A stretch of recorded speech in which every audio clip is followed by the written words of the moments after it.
আজি ৰাজ্যৰ প্ৰতিখন জিলাৰ সদৰ স্থানতে এনেদৰে এখন বিশেষ শৈক্ষিক অভিৱৰ্তন অসম ৰাজ্যিক প্ৰাথমিক শিক্ষক সন্মিলনীৰ আহ্বানত অনুষ্ঠিত হৈছে। ৰাজ্যিক আহ্বানৰ প্ৰতি সঁহাৰি জনাই ইয়াত গুৱাহাটী মহকুমা প্ৰাথমিক শিক্ষক সন্মিলনীয়ে অনুষ্ঠিত কৰা এই অভিৱৰ্তনৰ জৰিয়তে শেহতীয়াভাৱে ৰাজ্য চৰকাৰে ৰাজহুৱা প্ৰাথমিক শিক্ষা সন্দৰ্ভত যিবোৰ প্ৰচাৰ কৰি আছে আৰু প্ৰকৃতাৰ্থত বাস্তৱত যেটো সমস্যা এই কথাখিনি আজি আমাৰ এই বিশেষ অভিৱৰ্তনত আমি আলোচনা কৰিছোঁ। আমি দেখিছোঁ যে অসমৰ সন্মানীয় সংসদ বিধানসভাৰ মজিয়াত বহু সময়ত বহু ভুল তথ্য দাঙি ধৰা হৈছে।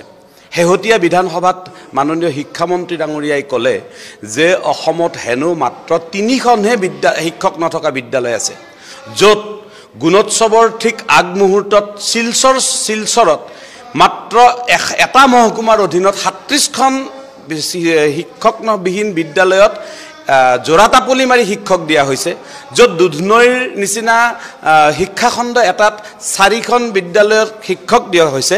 তাত কিন্তু শিক্ষামন্ত্ৰীয়ে কৈছে যে গোটেই অসমত মাত্ৰ 3খনহে আছে। আচলতে অসমত প্ৰায় 5 শতাধিক বিদ্যালয়ত আজিও শিক্ষকবিহীনভাৱে বিদ্যালয় চলিছে। এজনীয়া বিদ্যালয়ৰ সংখ্যা 4000তকৈ অধিক হ'ব, দুজনীয়া বিদ্যালয়ৰ সংখ্যাৰ কথা নকওঁ। আজি বিদ্যালয়সমূহত শিক্ষকসকলে পাঠ্যক্ৰম বহিৰ্ভূত কামৰ কাৰণে পয়োভৰত মানে যিটো অৱস্থাৰ সৃষ্টি হৈছে যে ছাত্ৰ ছাত্ৰীসকলক পাঠ্যক্ৰমৰ পাঠদান কৰিবৰ কাৰণে সময় নাথাকে। তাৰোপৰি ৰাজ্য চৰকাৰৰ কেবিনেটে অসমৰ ৰাইজৰ যি আশা আকাংক্ষা বা অসমৰ ৰাইজৰ যি আহ্বান, এই আহ্বানৰ প্ৰতি সঁহাৰি জনাই যোৱা 2 আগষ্ট তাৰিখে অসম চৰকাৰৰ কেবিনেটে ৰাজ্যৰ প্ৰাথমিক বিদ্যালয়সমূহত 2023 চনৰ 2 আগষ্ট তাৰিখে কেবিনেট সিদ্ধান্তযোগে প্ৰধান শিক্ষকৰ পদ দিম বুলি এটা ঘোষণা কৰিলে। কিন্তু আজি 1.5 বছৰ পাৰ হ'ল, সেই ঘোষণা কাৰ্যকৰী নহ'ল। এই যে চৰকাৰখনে এই কামখিনি কৰা নাই, যেহেতু ৰাইজৰ আহ্বানত অসম ৰাজ্যিক প্ৰাথমিক শিক্ষক সন্মিলনীয়ে কৰা অনুৰোধৰ প্ৰতি ৰাইজে সঁহাৰি জনাই কৰা মুখ্যমন্ত্ৰীক অনুৰোধ কৰা যিখিনি বাক্য, সেইখিনি যে আজিও ৰাজ্য চৰকাৰখনে কাৰ্যকৰী কৰা নাই, তাক এই শৈক্ষিক অভিৱৰ্তনৰ জৰিয়তে আমি অৱগত কৰিছোঁ। আমি ৰাইজক এই কথাটো ক'বলৈ বিচাৰিছোঁ যে আপোনালোকে যি পৰামৰ্শ দিছিল, আপোনালোকৰ পৰামৰ্শৰ ভিত্তিত যি চৰকাৰে কেবিনেট সিদ্ধান্ত লৈছিল, সেই সিদ্ধান্ত কাৰ্যকৰী হোৱা নাই। গতিকে এতিয়া ৰাইজে কি ব্যৱস্থা গ্ৰহণ কৰিবলৈ আমাক দিব, এই অভিৱৰ্তনৰ পৰামৰ্শৰ ভিত্তিত আমি কাম কৰিম। আৰু এই অভিৱৰ্তনৰ আটাইখিনি প্ৰস্তাৱ অহা 10 মাৰ্চ তাৰিখে আমি মুখ্যমন্ত্ৰী দেৱৰ হাতলৈকে অৰ্পণ কৰিম।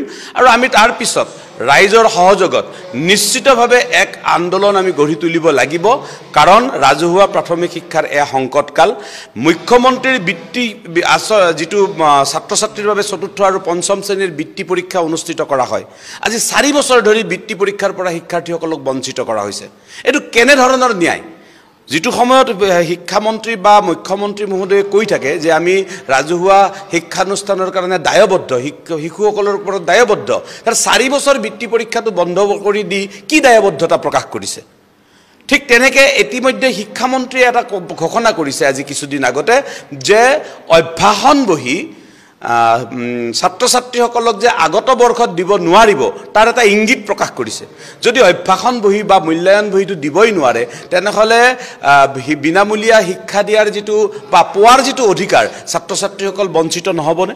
ইত্যাদি যিবোৰ বেছিক কথা, এই কথাবোৰ আজি আমি এই অভিৱৰ্তনৰ জৰিয়তে আমি আলোচনা কৰিছোঁ আৰু আমি ৰাইজৰ পৰামৰ্শৰ ভিত্তিত পৰৱৰ্তী কাৰ্যসূচী গ্ৰহণ। আজি ৰাজ্যৰ প্ৰতিখন জিলাৰ সদৰ স্থানতে এনেদৰে এখন বিশেষ শৈক্ষিক অভিৱৰ্তন অসম ৰাজ্যিক প্ৰাথমিক শিক্ষক সন্মিলনীৰ আহ্বানত অনুষ্ঠিত হৈছে।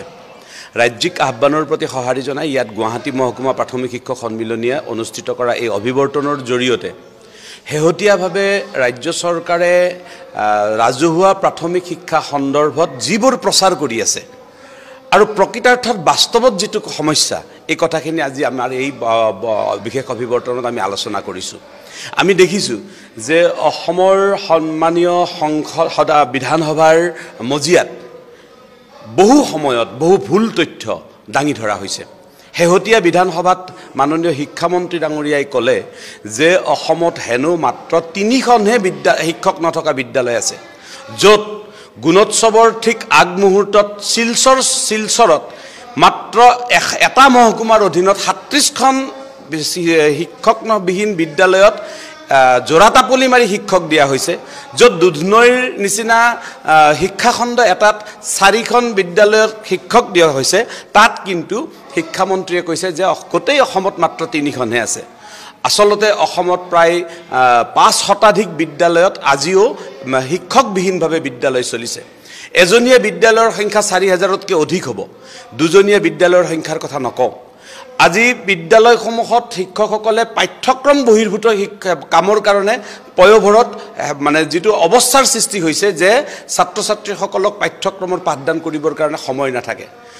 তাৰোপৰি ৰাজ্য চৰকাৰৰ কেবিনেটে অসমৰ ৰাইজৰ যি আশা আকাংক্ষা বা অসমৰ ৰাইজৰ যি আহ্বান, এই আহ্বানৰ প্ৰতি সঁহাৰি জনাই যোৱা 2 আগষ্ট তাৰিখে অসম চৰকাৰৰ কেবিনেটে ৰাজ্যৰ প্ৰাথমিক বিদ্যালয়সমূহত 2023 চনৰ 2 আগষ্ট তাৰিখে কেবিনেট সিদ্ধান্তযোগে প্ৰধান শিক্ষকৰ পদ দিম বুলি এটা ঘোষণা কৰিলে।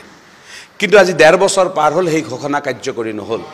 এই যে চৰকাৰখনে এই কামখিনি কৰা নাই, যেহেতু ৰাইজৰ আহ্বানত অসম ৰাজ্যিক প্ৰাথমিক শিক্ষক সন্মিলনীয়ে কৰা অনুৰোধৰ প্ৰতি ৰাইজে সঁহাৰি জনাই কৰা মুখ্যমন্ত্ৰীক অনুৰোধ কৰা যিখিনি বাক্য, সেইখিনি যে আজিও ৰাজ্য চৰকাৰখনে কাৰ্যকৰী কৰা নাই, তাক এই শৈক্ষিক অভিৱৰ্তনৰ জৰিয়তে আমি অৱগত কৰিছোঁ। আমি ৰাইজক এই কথাটো ক'বলৈ বিচাৰিছোঁ যে আপোনালোকে যি পৰামৰ্শ দিছিল, আপোনালোকৰ পৰামৰ্শৰ ভিত্তিত যি চৰকাৰে কেবিনেট সিদ্ধান্ত লৈছিল, সেই সিদ্ধান্ত কাৰ্যকৰী হোৱা নাই।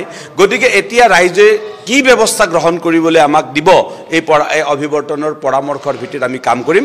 আৰু এই অভিৱৰ্তনৰ আটাইখিনি প্ৰস্তাৱ অহা 10 মাৰ্চ তাৰিখে আমি মুখ্যমন্ত্ৰী দেৱৰ হাতলৈকে অৰ্পণ কৰিম।